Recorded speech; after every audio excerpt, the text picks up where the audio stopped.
You're listening to Soul Growth with me, Jade Stoner. Here we go beyond performance and surface level success and return to your true source of power, you. When you come home to yourself, when you allow your soul to lead, you access a depth of peace, safety and self-trust that success alone was never meant to fulfill, without losing your edge, ambition or vision. You get to live a life that feels as eternally rich as it looks outwardly impressive, and it begins within you. Hello and welcome to this episode of Soul Growth. I am very excited today because I have my first guest, debut guest here on the show, and it is Sabriyé Dubrie. And Sabriyé is a best-selling author, mystic, and the founder of Soul Embodiment Therapy. And she helps individuals and professionals heal their psychological patterns and subconscious programming on a soul path level so that you're free to create the life and business of your dreams. And I love all of that. I feel like we're very much in sync in terms of what we're here to do in the world. And the reason that I invited Sabriyé on today was to have a specific conversation, which is very aligned for this week and this month, because we are in the month of February. It is Valentine's Day on Friday. When you guys listen to this or watch this, it will be Valentine's Day, or at least when it's released. And perfect time to talk about twin flames. Twin flames is how I actually came into contact with Sabriyé many years ago, probably circa 2014 actually. And I absolutely loved her work, loved what she was putting down, resonated deep in my soul. And then, Sabriyé, I know you stepped away from the whole twin flame world for a while, and I was very intrigued when I saw a recent post to say that you're dipping your toe back in that water. So I'm very much looking forward to our conversation today and getting deeper into twin flames, what the hell that means, who they are, is that you, how that impacts your spiritual journey, all that good stuff. So Sabriyé, thank you for being here. Welcome. Thank you. Thank you for inviting me. I'm happy to be here. Oh, awesome. So I would love to know what brought you back into the world of twin flames recently? Well, if I took a break from the twin flame because as a twin flame facilitator, you get to deal with a lot of things that you might not, think is possible or expect. And so at some point, I just didn't want to work with people anymore that only wanted to work with me as a way to get what they wanted. And of course, there's always that little element in, what incentivizes people to do any kind of work. But still, there was like this idea, and no matter how many times I told people, look, we're going to do this session together, but that doesn't automatically end up in your twin flame coming back. And most people understood that. But a lot of people, despite the fact that they said, yes, I understand, still were in it for that end result. And then the problem is, no matter what you address, like even if it's incest wounds, mother wounds, father wounds, like codependency, no matter how spectacular the healing session is or was, it didn't live up to what they truly and deeply wanted. And that was the romantic outcome. And at some point, I was like, this isn't working anymore. This is not the type of work that I want to be doing, because I'm not this machine that you can just throw money at and then I will magically, but I think it's because it's so influenced by the like psychic industry. So there's such a belief system there that if you just throw some money at it, someone will lift the curses, burn away your karma, like do all of this magic, and then you will magically, without, much suffering, get this happy end that you're dreaming of. And a lot of people go broke trying to make that happen. And so That's of course not what I do. I work with people to actually face, their deepest shadows, bring back pieces of their psyche, their soul that they've lost through trauma, and reintegrate, so that they can really create this deeper sense of wholeness and, yeah, function better in the world, break deep karmic patterns. And it's not about ending up in this romantic fairy tale happy end that you're not going to be able to maintain anyway if you do not address the codependency, or if you do not address, your sexual wounds from when you were molested or abused as a child, etc., etc. And so there's this illusion being projected on these relationships that somehow, because this is the divine counterpart, it's going to kind of like magically bypass all of these issues that are just issues, and that will also be issues within a twin flame connection. The twin flame connection doesn't um, you know, solve these problems, first of all. And secondly, it actually makes them more prominent, makes them more important to heal, because the twin flame brings out our wounding. It helps us to realize just how deeply wounded we are. And that's not to say that we're broken, because a lot of people also translate it as wounded being broken. No, that's not it. But, as a human race, we carry a lot of wounding. And I think it's a little bit important to then explain that we used trauma in order to densify our energies from light beings into physical beings. So when we split from source, that was our first trauma, and that started this accumulation of trauma in order to densify into physical form. And so that's the basis of our wounding. And there is not a person on planet Earth that does not carry subconscious wounding. And the fact that you might not remember what that wounding is does not mean that it's not there, just as much as that because you can't see bacteria and viruses with the naked eye doesn't mean they don't exist. Mm. Yeah, I can definitely relate to a lot of that. So, my experience with twin flames. So, put it into perspective, I am a lover girl through and through.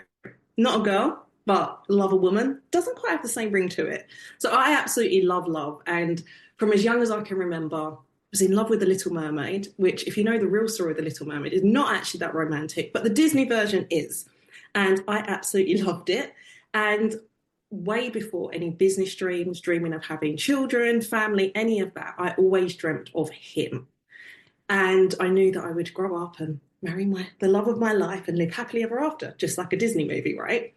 So Mhm. my listeners know that hasn't worked out for me yet, but we're working on it. But I didn't go out looking for the term twin flame. So I've always known about soulmates. So my understanding is soulmates, we have multiple soulmates. They could be friends, it could be a family member, like it could be anyone, it could be multiple people. Some people even believe their pets are their soulmates. It is, it's a soul to soul connection. Twin flames, my understanding is like, it's not a hierarchy, but if you imagine there was one, twin flames are like the top of that. They only have one versus soulmates where there's multiple. And I'd never heard of twin flames, never, ever, ever in my life. And then one day I was sitting with a friend and we were at lunch and she was like, da da da da da, blah, blah, blah, twin flame. It's like, what's that? But something resonated deep within me. And I heard a whisper in my ear and it said, his name is that for you. And I was like, oh. Then I got really excited because I was thinking, oh, this is like my ultimate love story. Oh my gosh, yes. We'll do a few things, like you said. Thankfully, my intuition has saved me from spending a lot of money. I've never spent money on twin flame stuff. Um, doing all of this stuff to get, and then we'll live happily ever after. And there are, I don't even know how many YouTube readers there are that do their card readings and do their things. And then when I look at the views on them, I'm like, it's fascinating. I've never been in a twin flame like group or community because that never resonated with me. And Mm-hmm. all of that to say that there was all of this stuff, but it never fully resonated. I guess I kind of knew it was something deeper. And then I think I was doing an internet search one day and your website came up and I downloaded your ebook and I read it. And as much as it wasn't stuff that I didn't fully want to hear, it resonated. I knew it to be true. And I don't remember the ins and outs of your book, but I remember that it was basically, you said, this twin flame journey isn't so much about coming into the ultimate relationship and living happy ever after. That is possible and it can happen. And it's ultimately about you coming home to you. And yeah, I didn't really want to hear that because I wanted to read, do this, do that, and then you're going to get this, which is how lots of us are conditioned, right? But it was very much not that. And after years of going through my own experiences, reading, learning, watching, witnessing, intuiting, I concur that I believe the ultimate reason for a twin flame journey is the spiritual growth that it gives you. And it is about the healing and coming home to you. And actually, I'm now at a place where I would still love to be with that person and live happily ever after. And I'm open to that. And if it's not him, I'm good. Like, you can give me a divine counterpart or a soulmate. Like, I'll be okay. There's not that neediness anymore. And Mm-hmm. much of that is from, again, my experiences, but it's also about my own healing and the work that I've done on me. And right now, I'm I'm good by myself. I want to be with someone, and I do believe that I need a man. I don't believe we're made to be alone. There's too many women out Mm-hmm. there that are like, I don't need a man. I'm not that person, but I'm good by myself. I enjoy my own company. And people often question and ask me, like, how have you been single for all this time? How long have you been single? I'm not answering that in public. Okay, yes, I am. 13 years. Interesting. And for much of that, I was raising my son by myself. Mm-hmm. So when you're responsible for children, my outlook on that is you're not just looking for a partner for yourself. I'm Right. looking for someone to help raise my child, to be a role model for my child. So the bar becomes a lot higher. Absolutely. The Yeah. No. parameters become very different. It was hard in the beginning. Again, love a girl. I love love. I wanted Mm-hmm. to be in a relationship. I never wanted to raise my son by myself. I was quickly being shown stuff and learning stuff Mm-hmm. that helped me to see that it's about more than just being in a relationship. And Mm-hmm. who I am now and who I was then, I would have tolerated and settled for a lot less. Mm-hmm. The Absolutely. growth that I've done, the healing that I've done, and when you look at a lot of relationships now, knowing what I know, knowing what I've learned and what I've healed through, a lot of people aren't in relationships because they truly love or want to be with that person. They're there because of convenience. They're there because, oh, it's been this long. And when I was in my previous relationship, I get that feeling. We'd been together for 6 years. I knew it wasn't right in my soul anymore, but in came we've been together for 6 years. We have a child together. We live together. Where am I going to live? How am I going to afford it? All of these conditioned things that are on top, it changes Mm-hmm. the dynamics. So, and I see that so much. I see people that are in relationships and they're not happy. No. And I used to get really excited when people, I'd say, like, how long you been together? And they'd be like, we've been together for 15 years. I'd be like, oh my God, that's so amazing. Or 30 years or 50 years, like, whatever it is. Now my question isn't that. My question, I haven't asked this to anybody, but this is what I think in my head. Like, how many happy years have you spent together? Mm-hmm.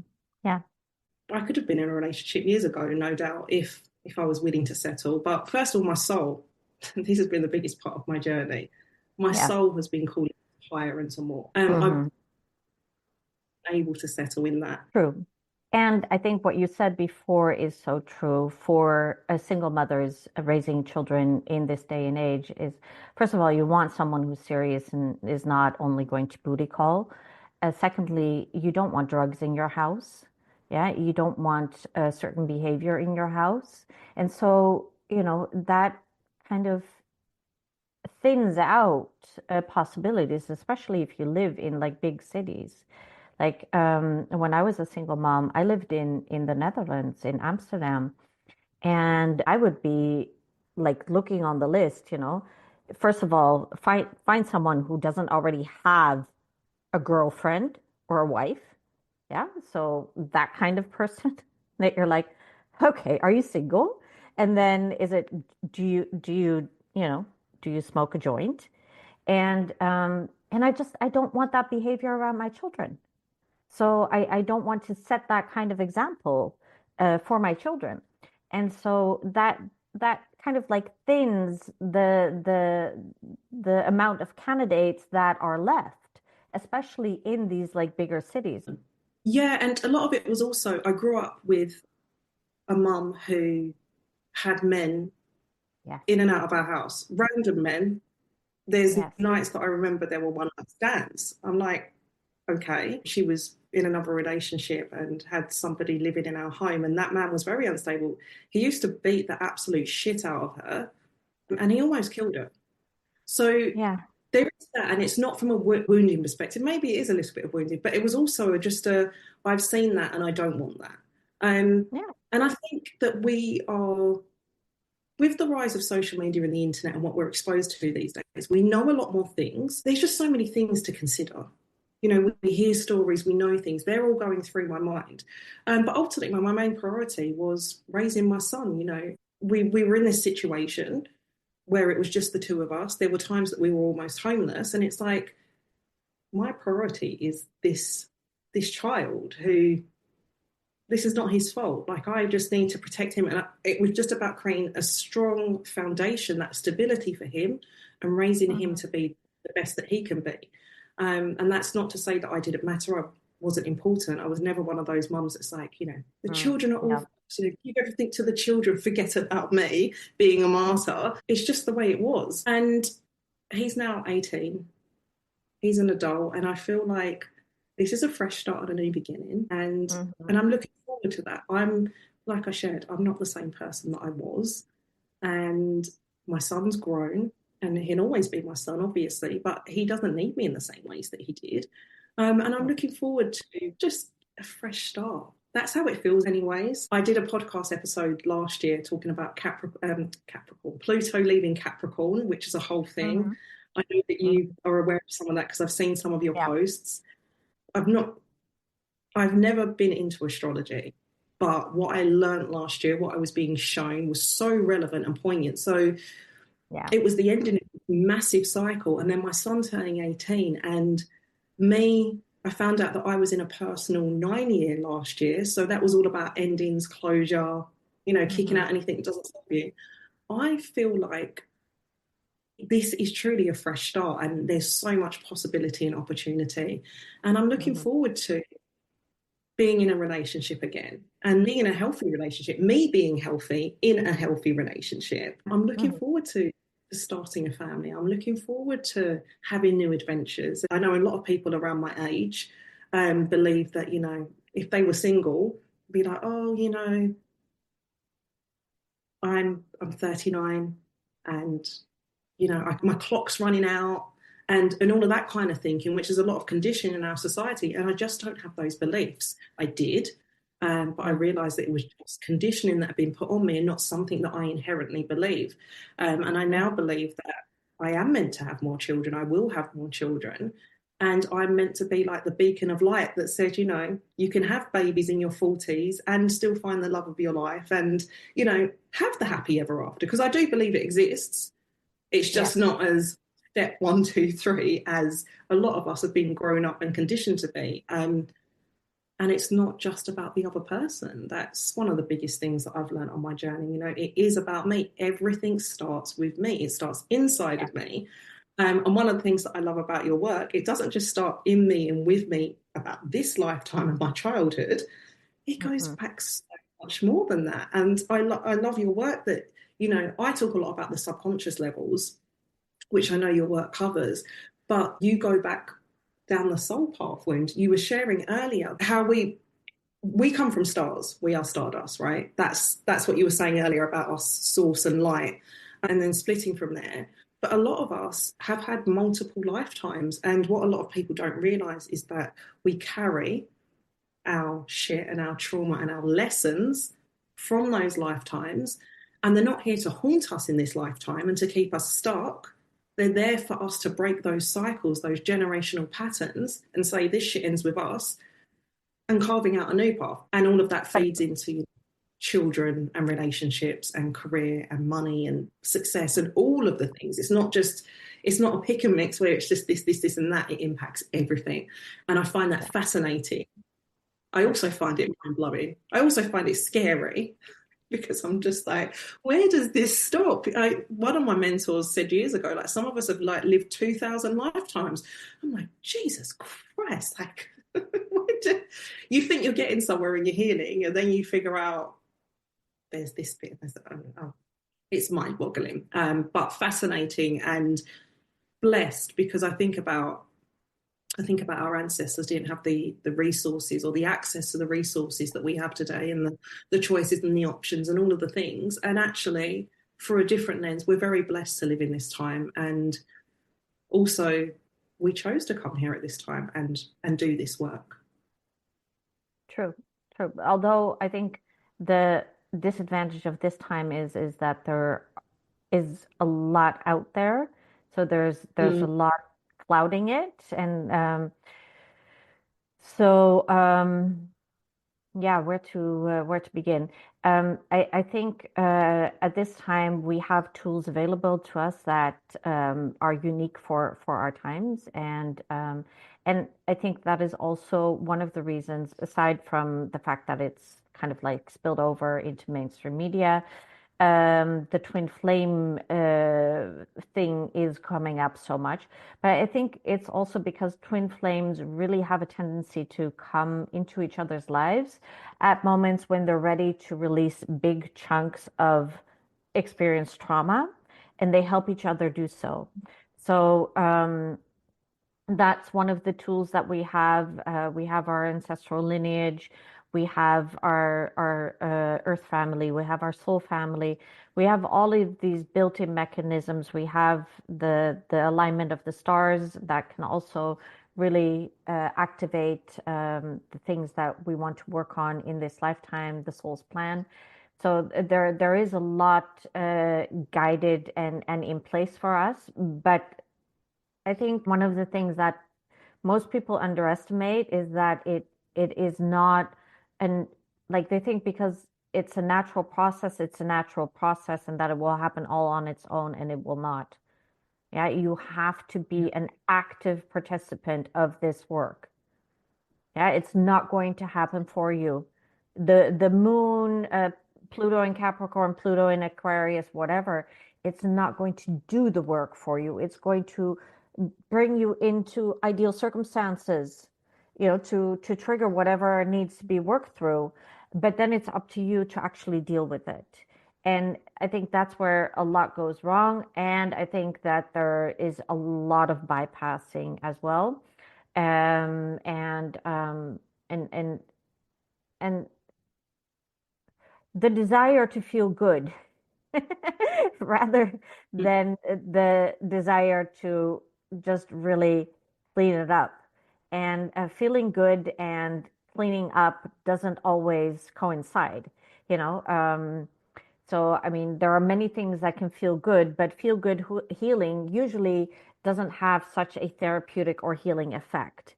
It might, relax us, it might feel good, but it doesn't mean that we're actually addressing the layers that really move the needle within us. And I think that's really what is going to be like the focus coming now, uh, within in the next 20 years, is really the focus on really healing trauma at this deeper level, instead of just talking or trying to bypass it through the body or things like that. Some things simply need to be faced head on in order to be able to release them. And like, for example, I had a session yesterday with a client who was sexually abused as a 16-year-old by a family friend. And she had been struggling to let this person go. And one of the things that I've really found in my own journey and in my work with clients is that you cannot forgive what you do not accept or see as it truly is. And one of the things that she finally acknowledged was that it had been a rape, and that even though um, she had been given the illusion of consent, that it wasn't consent. And it's when we really go into, because it's a defense mechanism, right? What children and people do in situations where they have this deep sense of not being in control, of helplessness, is to to try and feel in control again. And one of the ways that we do that is by taking the blame. Yeah. And that eases this sense of you are helpless and that you can't do anything about it. But in the long run, it hides under the surface what actually really happened. And because the subconscious is so much stronger than the conscious mind, that the truth keeps, you know, um, working through in our lives until we are ready to acknowledge it. Does that make sense? Mm. Yeah, and I know from my own personal experiences of healing, that's not easy. We as humans, as people, as a society, we're conditioned to avoid pain, right? Yes. We're not taught to face it head on. It's like healing at the depths that you're talking about. The way I see it in my mind, I see like a dark, dark wood, Hmm. and we're not taught to go into dark woods. You're taught you don't go out in the dark, especially not to parks, woods, whatever. You avoid those at all costs. It's got bad things in there. Yeah. And Yeah. then true healing is the opposite of that. It is going into it. It is going into the dark, and it is Yeah. calling a spade a spade. That is part of you taking your power back in it. If you were, as with your client yesterday, that is rape. Let's call it what it is. Let's not call it what do they call it, like a sexual something or another, or whatever. Let's not fluff about it. Let's call it what it is. Let's go to it. Is it comfortable? No. Do we want to do it? No. But do we want what's on the other side of it? Yes. And actually, I believe that the twin flame journey, like much of the spiritual journey, so manifestation, that's spiritual. A lot of people that come onto the manifesting path, the dangling carrot, Yeah.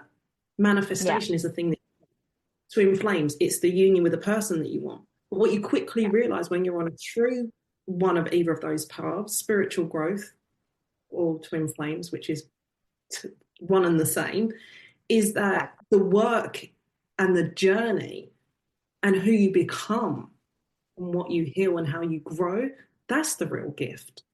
The thing at the other Exactly. side, that golden carrot, that's the bonus, that's the cherry on top. And that's how, for me personally, I've got to a place where I'm not so fixated on any relationship, even though I want to be in one, but I'm not like, oh my God, I'm desperate to be. It's Yeah. like it's there, and the work that I've done has helped me to become the person that I am today, and I'm good by myself. And and I believe that, yeah, that also the darkness isn't spoken about enough within our industry. Like a lot of what you've Yeah. alluded to is like the surface level stuff, the bypassing. Yeah. What just popped in my head was like years and years ago. I think it was called like the 555 method or something. Whatever it was called, the thing was you write down like 50 times the amount of money that you want, and you write it down 5 times over 5 pages, and you do that for 5 days, and then you're going to manifest this money. Listen, baby Jade, spiritual baby Jade was like, I don't really feel like this is going to work. That was my soul speaking to me. But head was like, let's just give it a try. What have you got to lose? Yeah. There's so much like that out there. I don't know, go do this meditation and focus on this thing, or hold this crystal, or go to this place, or do that. But as you've said earlier, that thing doesn't alleviate the work. It highlights stuff, not the crystals, meditation sometimes. I'm thinking about what you were saying about the astrology pieces. It highlights it, it brings it up. Full moons, we're in a full Yeah. moon period right now. There's stuff that's come up for me this week. And it's like, the way I see it is like, pops up and it's like, hi, I'm here. Are you going to deal with me? And like you say, we have a choice. That's our free will, right? The universe, the divine, our spirit team puts it in our awareness on our path, and we have a choice. And at that point, I see it's like a fork in the road. You choose to heal it, it's going to be dark and scary and uncomfortable, and you're going to want to Mhm. not do it. Or you can go down the other path and you can avoid it. But guess what? You can bet your life on it. That shit will come back. Yep. It will come back in the same way, in a different way, and it will keep coming up until you choose to truly heal it. And that's what breaking the cycle is, right? We go on these cycles, these patterns. So what came up for me this week was, I've been called to lean deeper into my own spiritual knowing and my own spiritual gifts. I'd say like the past 2 years. And this year, the piece is, you already know, so me, I know already certain things. Like, it's a Mhm. knowing in my body, whether I want it or not, I know it.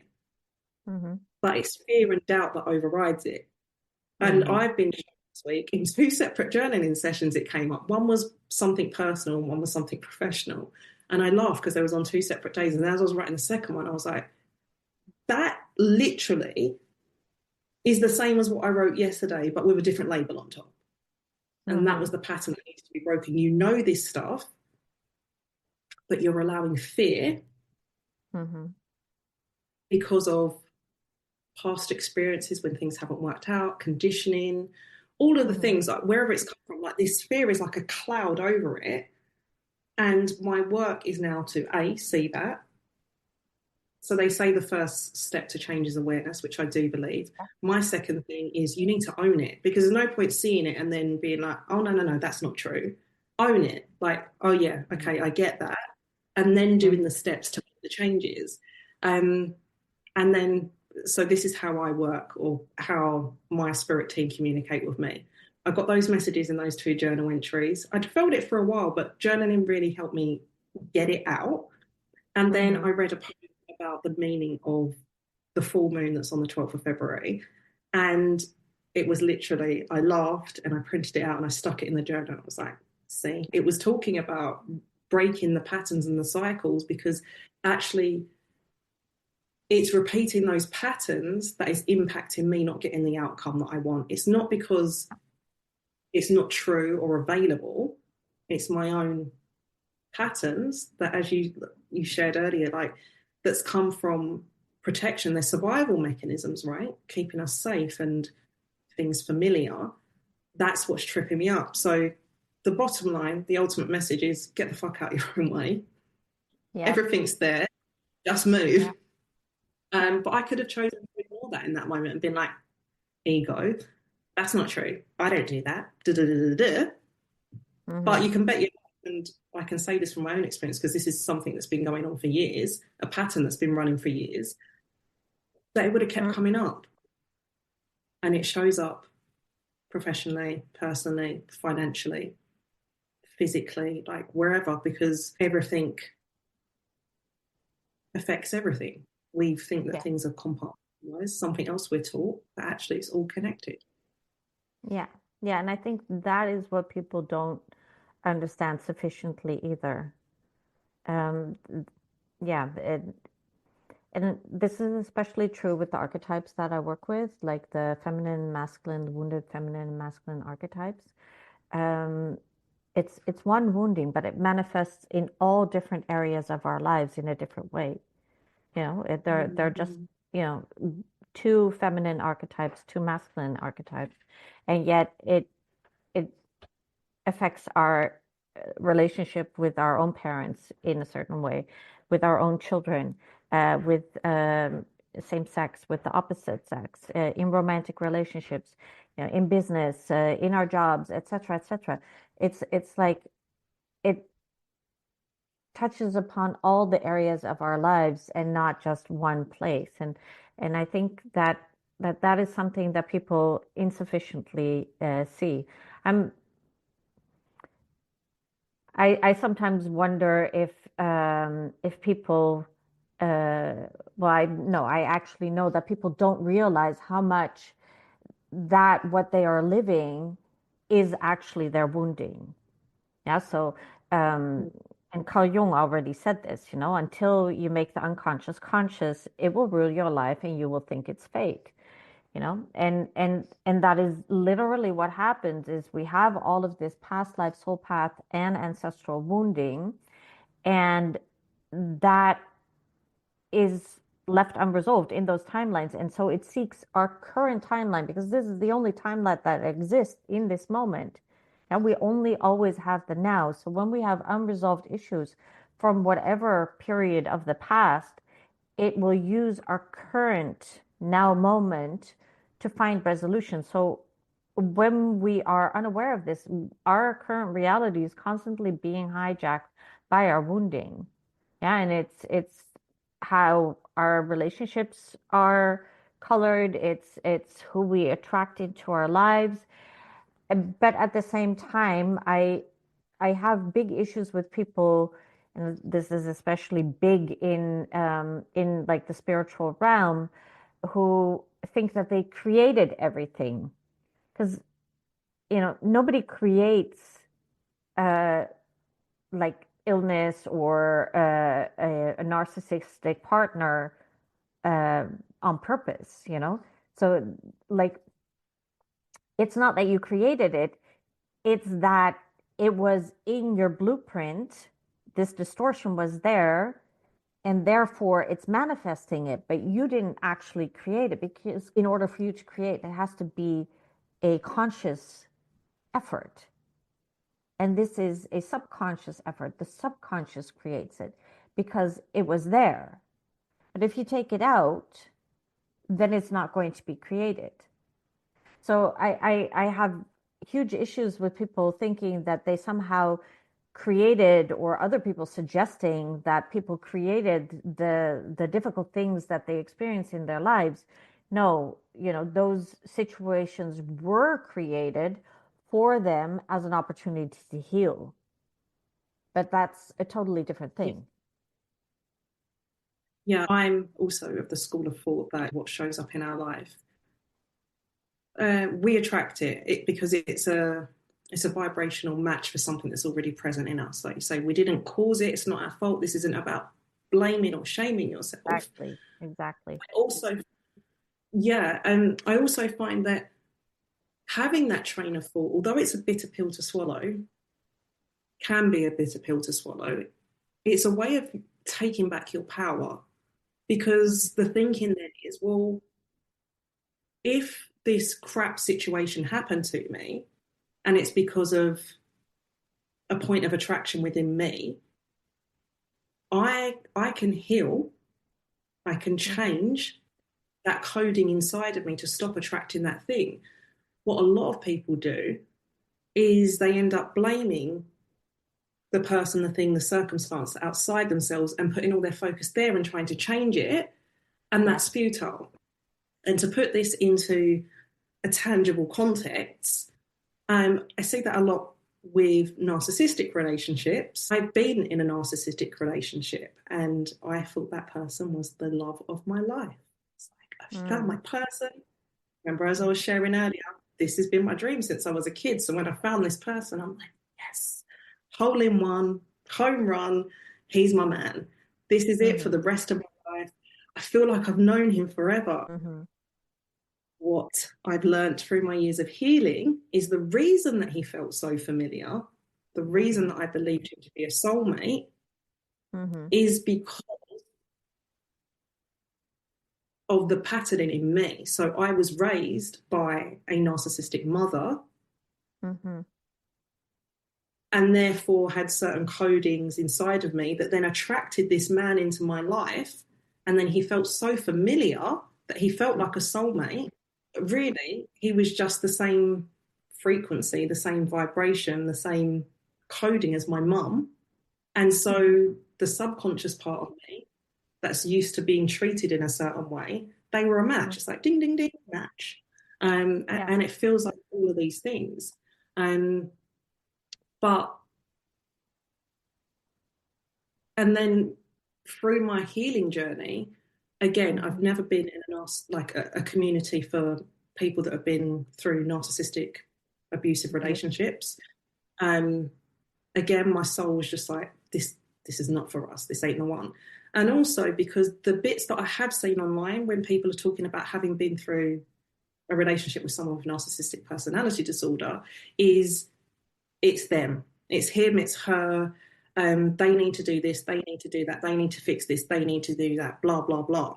Well, that's Yeah. always placing the emphasis outside of yourself. And for when you're doing that and trying to focus on and figure out why this person is this, this, and that, is taken away from you focusing on yourself. And we know we can't change anyone but ourselves, or we're Mhm. supposed to know that, right? And so I understood and I learned a little bit about narcissistic personality disorder and how that impacted me, how he operates, but not to try and fix him or keep my focus there.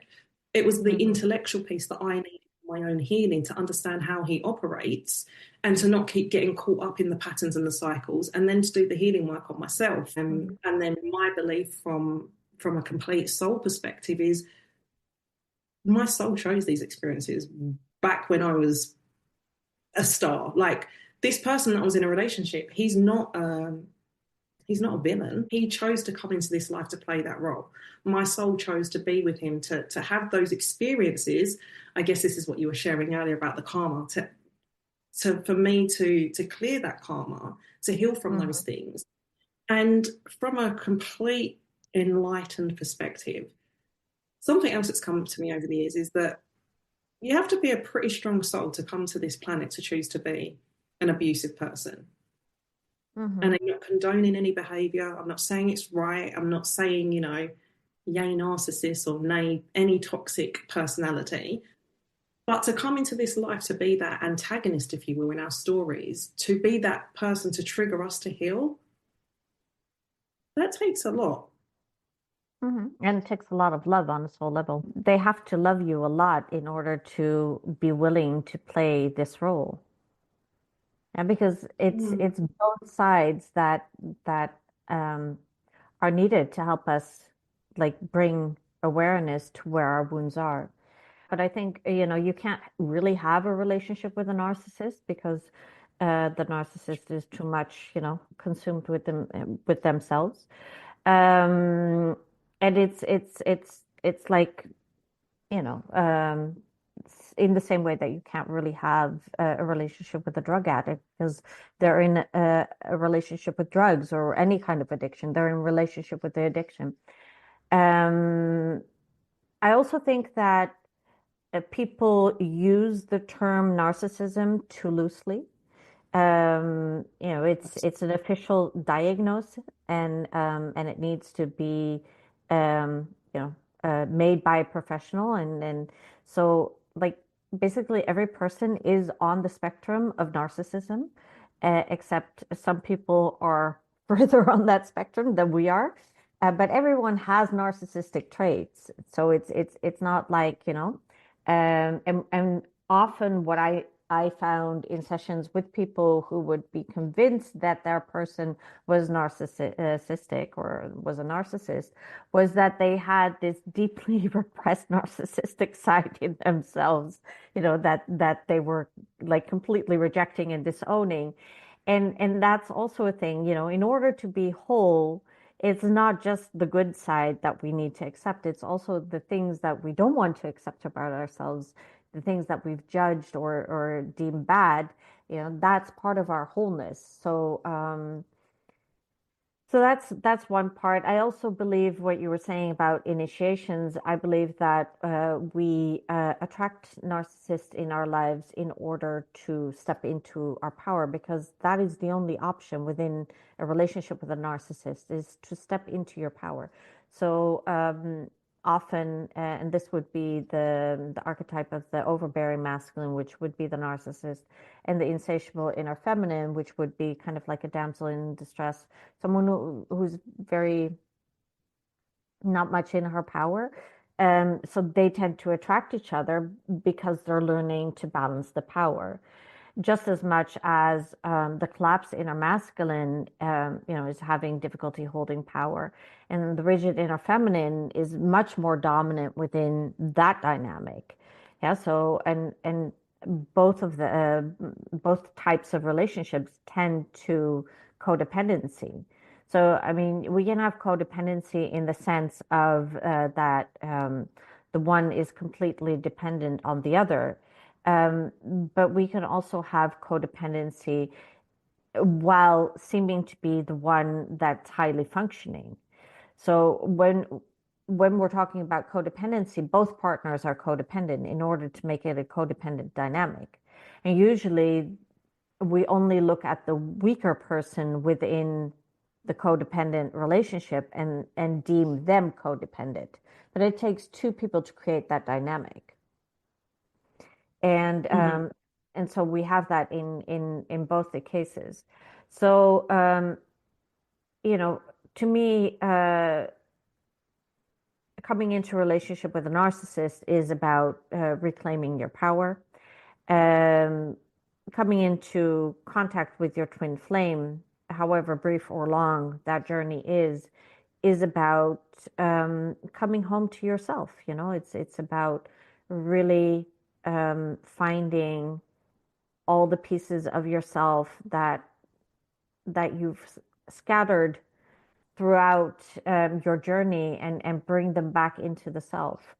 And of course, every time we experience trauma, a part of us gets stuck in that trauma, and so a lot of the work that we need to do is go back to those moments of trauma, and bring back those pieces that we lost or disowned or rejected in those moments.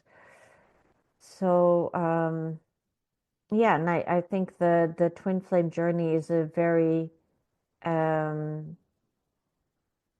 interesting journey, and a very beneficial one to bring us uh, much further in our lives, and that goes for both partners, even when we can't necessarily see that that is true for the other person. So often the women tend to think that they're somehow more evolved and further along than their counterpart, um, but it's just they're in a different process, and so they're doing their development simply in a different way than perhaps we are.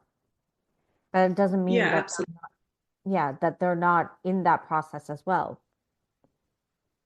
Yeah, and I think that that's also when we bring it back to masculine and feminine. That's because men and women operate in different ways, right? Women are in their in their balanced um, in their balanced way, so not any distortions of it. In a pure feminine energy, the female is the spiritual lead, and the masculine is the physical lead. That shows up in two different ways. Women heal from the inside out. Males tend to heal from the outside in. We operate in different ways. Just Mm, very on a very basic level. It's like left brain, right brain.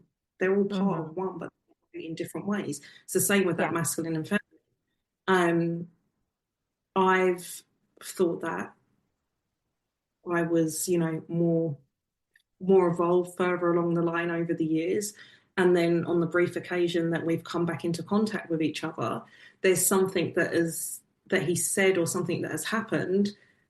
And I realize that that's not the truth, that he is a lot further than I think he is. And then It's just accepting that, and this goes for any relationship, right? We're all on our own individual journey, and Mm, we all are going to heal in different ways and at different times. And it's none of your business, whether that's your child or your twin flame or your friend or a family yeah. member. That's none of your business when it is. And again, when we are focused on the other person, whoever that may be, and how and when they're healing, that's again putting the focus outside of yourself. The key is to bring it back to you, bring it back Yeah. inside of yourself. What do I need to do? How do I want to show up in this situation? How do I want to deal with it? And for me, that's the ultimate answer to everything these days. Whatever it is Mm. bringing it back to me and bringing it in. And on a collective level, that's where I see we are heading. We have been headed that way for years. I believe that 2020 was a huge catalyst for that. Mm-hmm. And it's just going to deepen. We are in human design, we're moving from one time to another.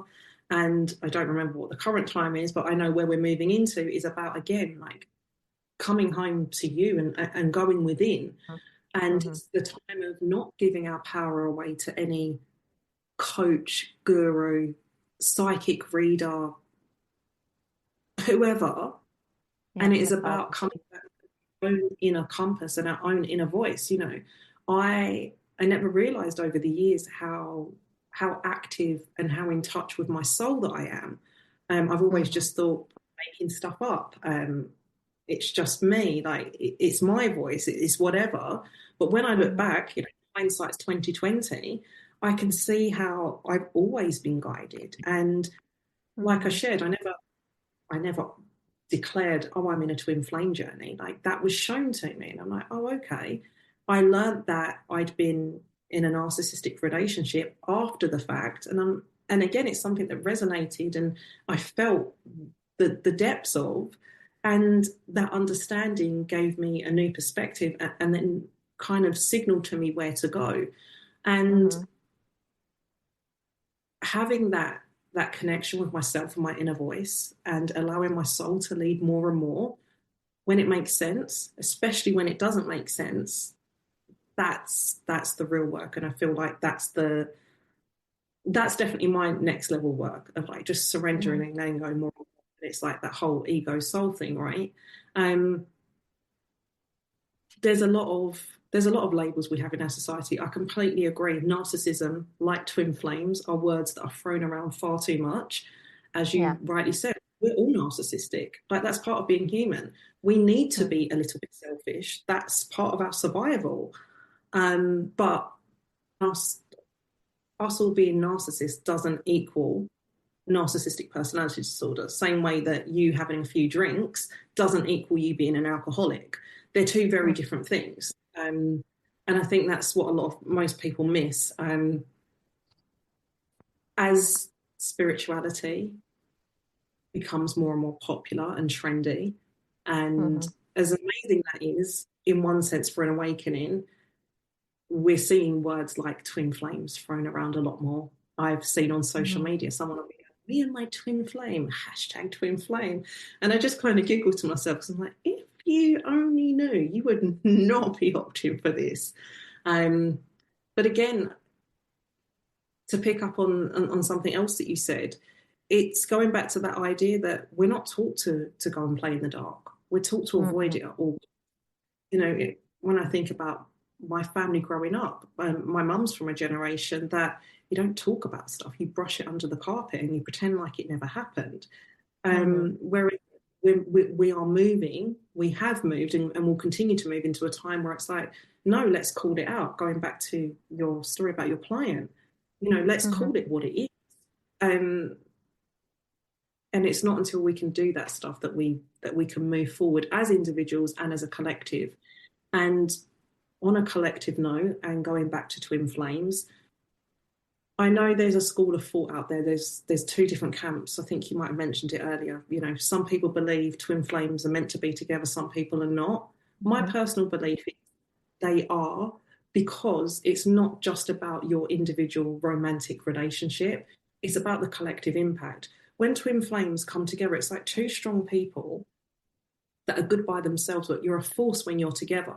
And that Mm-hmm. force together and the ripple effects from that on your own family and friends, but the collective as a whole, that's the true power.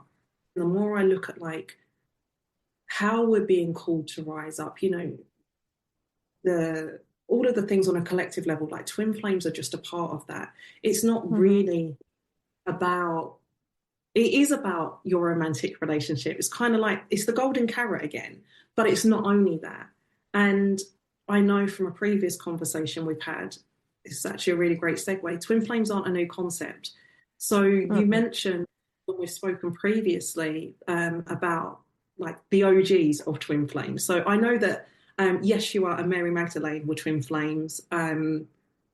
Osiris and Isis, I believe. Yes. These are tales as old as time, but most people don't realize that. And when we look at the work that these power couples did, those divine power couples, they Mm-hmm. changed the game. And they're changing the game, and the work they did is still impacting, I don't know, what are we, hundreds, thousands of years since their time? And that's the Mm-hmm. work flames coming into union now and for the next few years is going to do for the Mm-hmm. generations.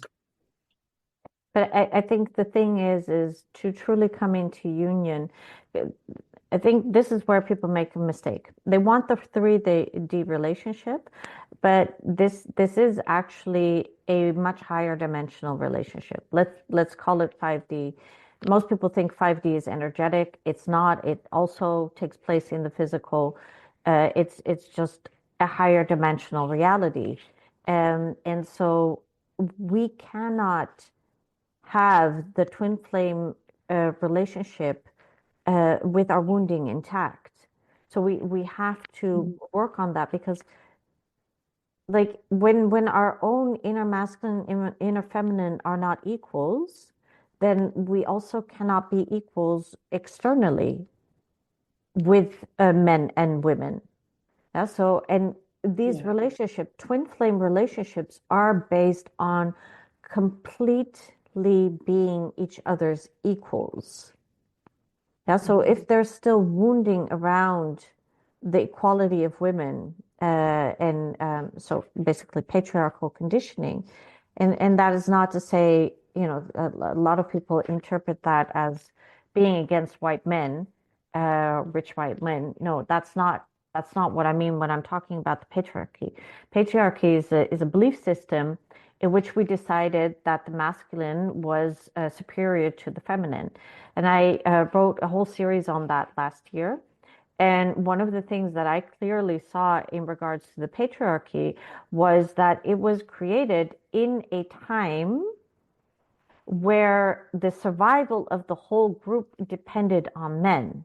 So we were still nomadic people moving from pasture to pasture, basically. We were not doing agriculture yet. No, we were picking berries and we were hunting. And in that setting, we needed men to protect us against animals and rivaling tribes. And so in that's where customs were born, for example, that when and this lasted really long also in European countries, even up till the 17 1800s, when there was like famine, drought, whatever, civil wars, etc. uh, Women would be given less food and men and boys would be given the most food.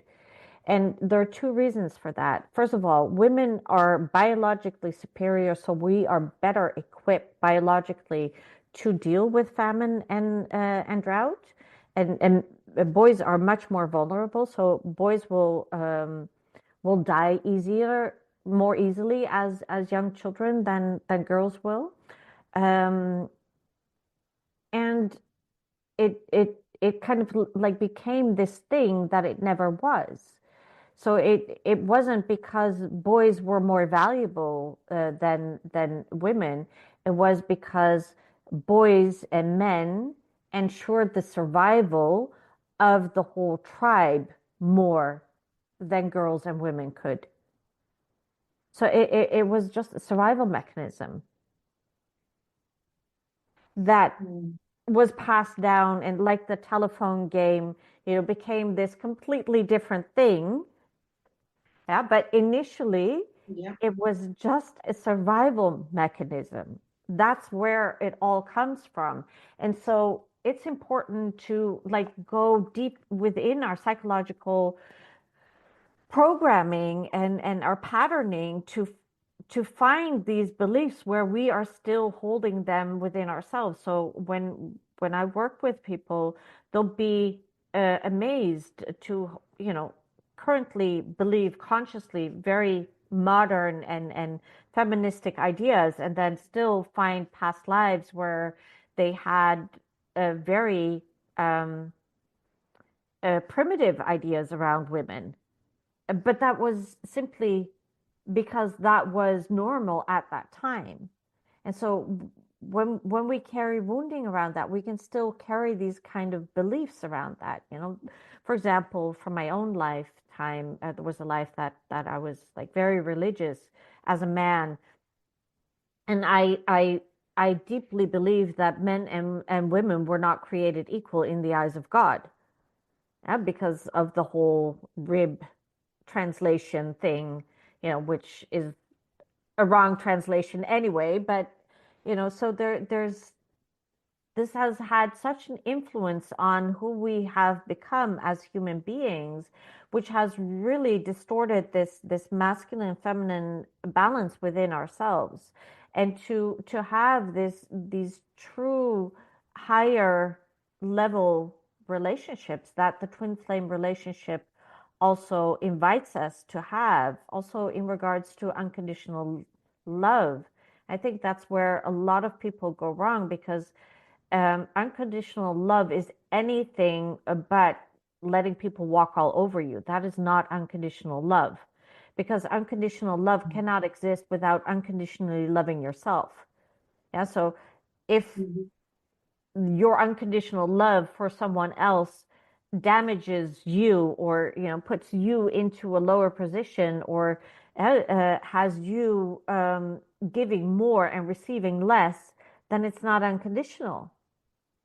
It's you trying to get something by behaving in Mhm. a certain way, and then putting the label of unconditional love on that. But it's not actual unconditional love.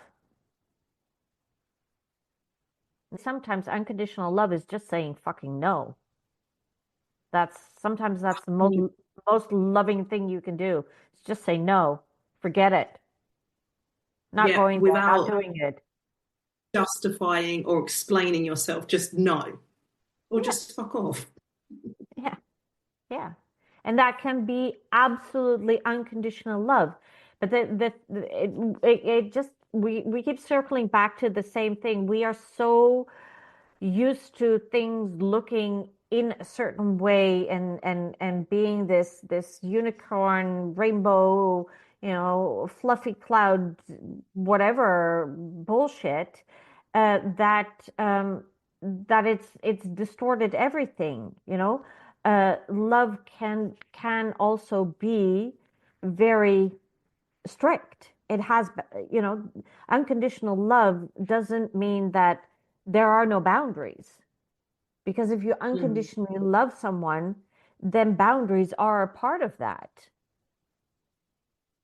Yeah, that's something that's missed a lot, and perpetuates abusive situations or Yeah, situations where you're settling for thing you deserve or that you want so much. You remind me that the world is kind of messy right now. And we chose to be here at this time. This is the work. And it is about, again, bringing all of this stuff to light. Like you've said, exactly. raising the awareness, bringing in the education of things are this way because of stuff that happened centuries ago. Yeah. And it doesn't mean it's right. And then that makes me think that a lot of people are scared to challenge the status quo. They're Yeah. scared to question. They just blindly follow sheep, sheeples, humanoids, whatever. And it's about questioning things. And that comes up in lots of different ways. Um, One of the things that I've been paying attention to recently is like food. Like there are certain things Oh that we're yeah. told are good for us, they're healthy for us. And then it's like I turn over and I read the ingredients and I'm like, this is terrible. And it's kind Mm, of like that. Like we're told all of these things from school, parents, society, all of the things, and we blindly follow it. But is it really good for us? Does it really make you feel good? Is it hmm really serving us as a collective humanity or even on an individual level? Going back to relationships, is the relationship you're in, does it really turn you on? Does it really light you up? Do you feel really good? Or are you just there because you've been with them for a couple of decades and they walk all over you and it's comfortable and it's familiar and it's not easy to question these things.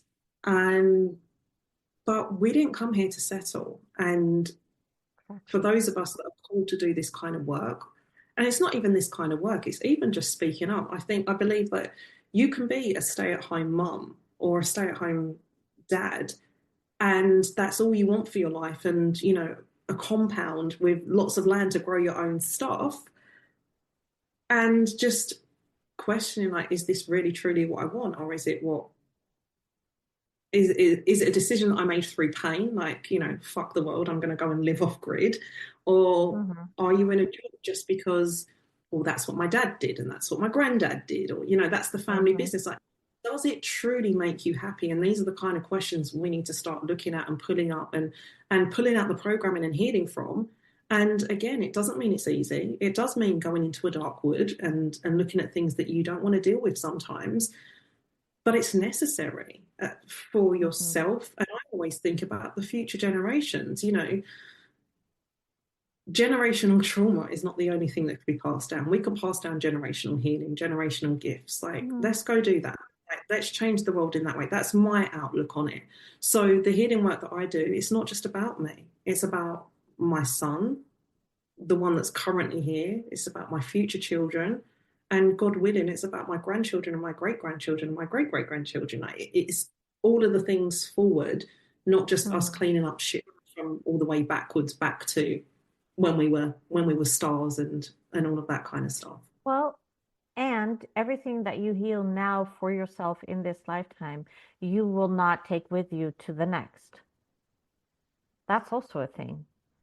Because just as much as we pass down ancestral wounding, our past life predecessors pass down their unresolved stuff to us as well. And so the more that we clean up in our current lifetime, the less we take with us to, and this is a really good one to introduce the causal body. So I work with the causal body. So the causal body is the only body that follows us from lifetime to lifetime. So when we die, the physical body, emotional body, the mental body, the vibrational body, they all die.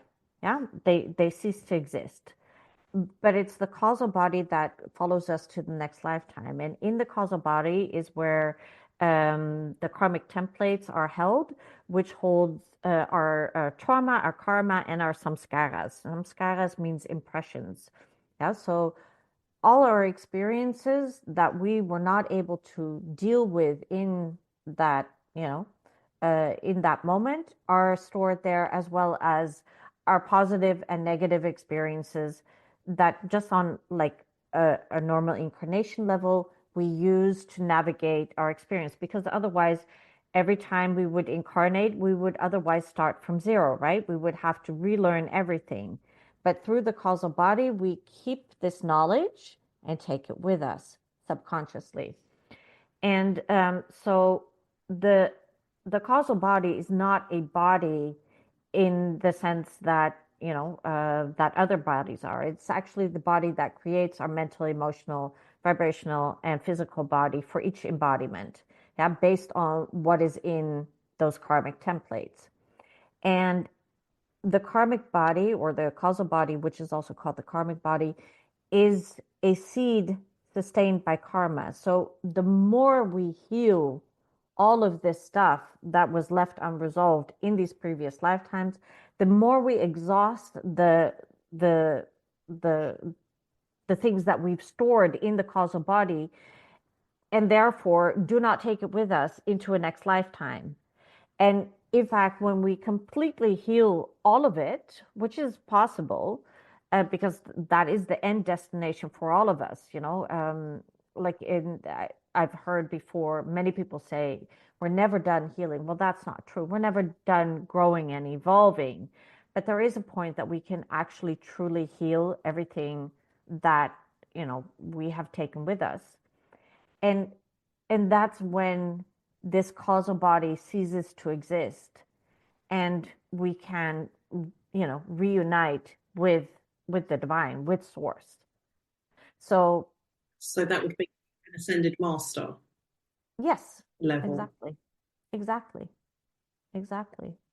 And so, we started our soul journey by splitting from source and using trauma in order to descend into physical form. And the now we are in the ascending arc of our human evolution. And so now we are actually healing that trauma in order to ascend again back into our light being state rather than our physical state. That also reminds me, so, you know, this whole moving from 3D to 5D, old Earth, new Earth, it's like we densified to go down into the 3D, and what created our old Earth. And now we're all, not all, those of us that have opted um, to heal and to evolve and do all the things and then ascend up Mhm. into the higher dimensions and create a new Earth and a new way of being. That actually reminds me, as I've just said that out loud, I haven't thought about this book for a while, but the Celestine Prophecy. Oh, I've yeah. always, I absolutely love that book, and I know that it's written as a storybook, but Mhm.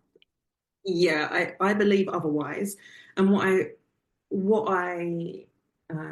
when people ask me, or when my son has asked me when he's younger, like what's the purpose of life, that's kind of my thing. And it's exactly what you've just said. Actually, it's about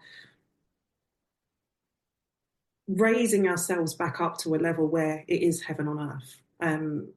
Exactly. It's not, heaven isn't just a place you go to after you die. It's a place that we can live in existence as a collective. And I think, at some point, probably not in our lifetimes, we'll get there. But that doesn't mean to say that us as individuals can't experience a heaven on earth right now. You can experience, you find your pleasure in every moment of life. That's your free will, that's your power. But ultimately, yeah, it is all about that. And then it's also my belief that's why we experience things like the solar flares and the Schumann resonance and the impacts. It's like shaking the snow globe and bringing all your shit up. And like you say, the shit comes Mhm. up, but it doesn't mean because the shit comes up, it's automatically healed. You still have to opt in to do the healing. Yeah. But all of those things happen from the divine, from source, to like it's telling us almost to wake up. Mhm. It's go time, go do your thing. And you get to fork in the road. You're okay, I'm going to do that thing. Begrudgingly. Susie's like, this is my experience. It's like, oh, again, like really? Okay, we go. Or you can Mhm. just choose to like get on your merry way. But it's that saying, it's all happening for us. I believe it's all soul growth. Absolutely. It's of my Yeah. past. And it is all about that. And it's not an easy journey. And it can also be really beautiful. And Mhm. the twin flame journey, not an easy path. Um, Mm-mm. anyone that tells you it is, as I say about anyone that tells you that in the spiritual realm that it's easy and it's 1, 2, 3 and poof, run, run far, far away.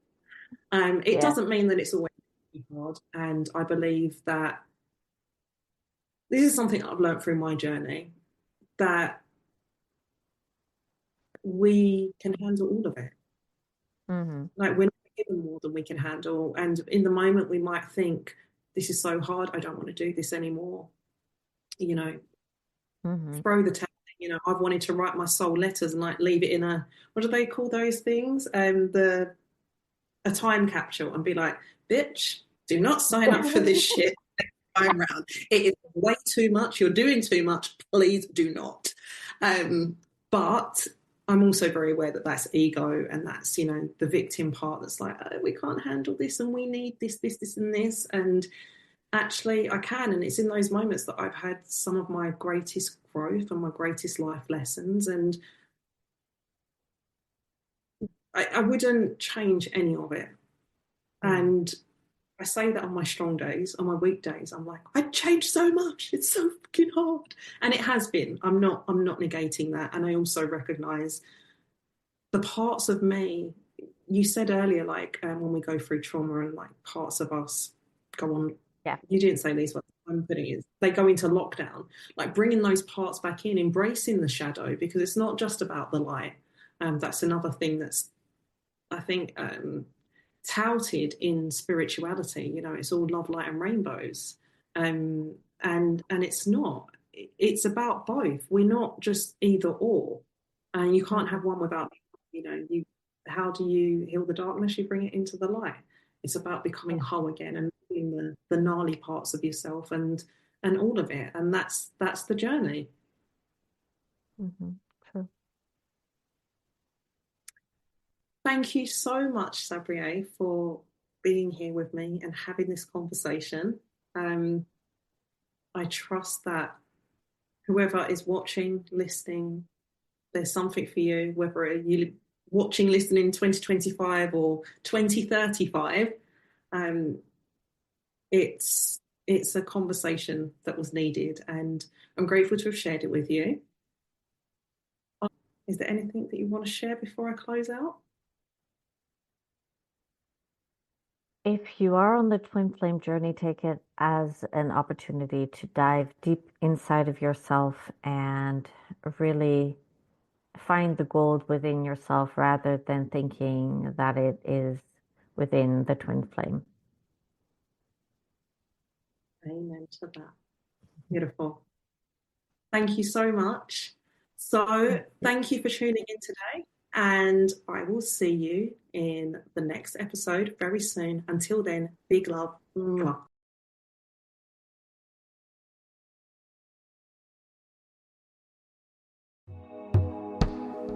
Thank you for joining me on Soul Growth. There's something in this episode that was meant for you to hear. Whatever it activated within you, trust it, act on it. And remember, it's all soul growth.